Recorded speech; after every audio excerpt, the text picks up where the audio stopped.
Thank you for tuning in to Podcast VAs Philippines, the biggest community for Filipino podcast virtual assistants and podcasters alike, created to connect podcasters and podcast producers, as well as help aspirants learn more about podcasting and podcast management.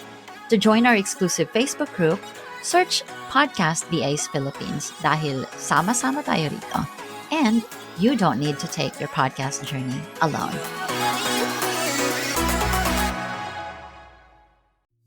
Podcast VAs Philippines is powered by Zencaster, the first web-based platform that records high-quality audio and now video, because internet dropouts should not affect the quality of your recordings. Sign up for a 100% free hobbyist account or get a 20% off Zencaster's Pro plan for 3 months by using the coupon code PODCASTVAs. How do you think podcasting in the Philippines will be after mga 3 to 5 years, 6 years? Ano sa tingin nyo ang podcasting? May future ba ang podcasting sa Pilipinas? Sa tingin ko, oo. Kasi kung titingin ko sa mga Facebook group, there's a lot of Filipino podcaster sa mga Facebook group na eager na gumawa ng kanilang show. Willing sila magtanong kung ano yung technical, kung paano naging maayos yung kanilang podcasting. Tsaka syempre there's a free na platform like Anchor. So it's easy now to produce a podcast. The only issue I think na siguro within 3 to 5 years mariresolve yan is yung paano natin sila ma-educate the correct way to do a podcast show. Yung parang yung content mo is to value others and benefit others. Alam mo yung niche na, so bakit ka nag-podcast? Para saan ba ito? Ito ba para sa'yo? Pang sarili mo lang? Or yung experience mo to be sa iba knowledge? So I think yun lang yung kailangan ng mga podcasters sa Pilipinas. Not all, but all of them are talagang alam nila kung ano yung niche nila, kung ano yung purpose nila. But some of them is, basta lang, gusto ko lang mag-produce. That's it. Wala akong magawa pandemic i-produce nga ako. But to think of it, it's kasi medium yan, so hindi mo alam, may mga tao nakikinig sa'yo. So you don't know kung ano yung binalabas mong content, matututunan nila, uy, ganito ako dati. Tama yun. So yeah, that's yung nakikita ko. Mami Se. Walang sasagot? Ako ulit. parang gusto ko ibigay yung floor kay Miko. Pero I do agree dun sa si Miko medyo gigil kasi yung advocacy niya talaga is really to educate din yung mga content creators. And for us naman podcast producers, feeling ko, syempre bias tayo.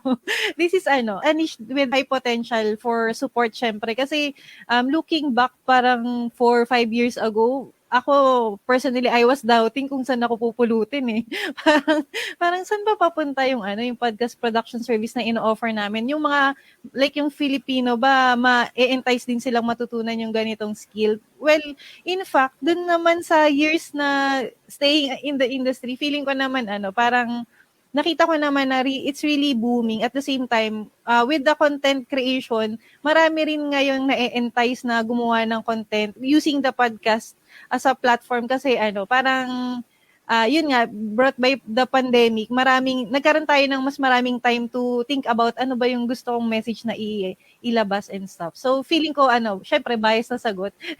This is really getting bigger and bigger, not only for content creators but also for mga brands. Ayan. Ating Eloy. Alam mo, Nili, na sandali, natatawa ako. Kasi seryoso si Miko, seryoso din sagot ni Se. Pero gagawin kong seryoso yun sa akin. This is going to be a promising medium if walang censorship na mangyayari. We all know here in the Philippines, medyo, tayo sensitive. Oo, yung tayo, ano bang tawag dito? Hahanap tayo ng paraan in order for you to be censored. Lalo na yung mga medyo taliwas sa mga opinion ng nakararami. So, medyo bias ako sa ganito kasi, feeling ko kasi na pagka mga medium, hindi dapat to sinisensor.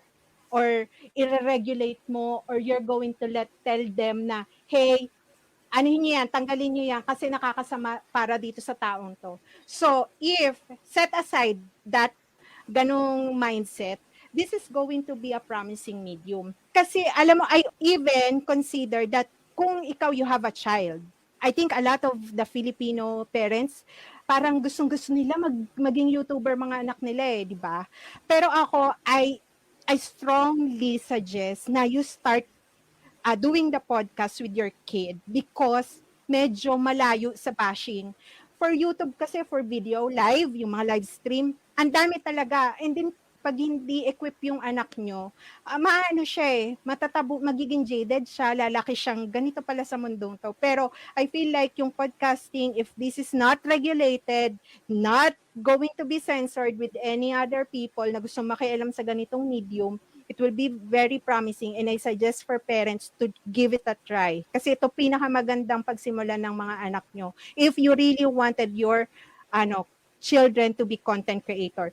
Ay, ikaw, yes, agree ako doon. Nasa upward trajectory talaga yung podcasting dito sa PH.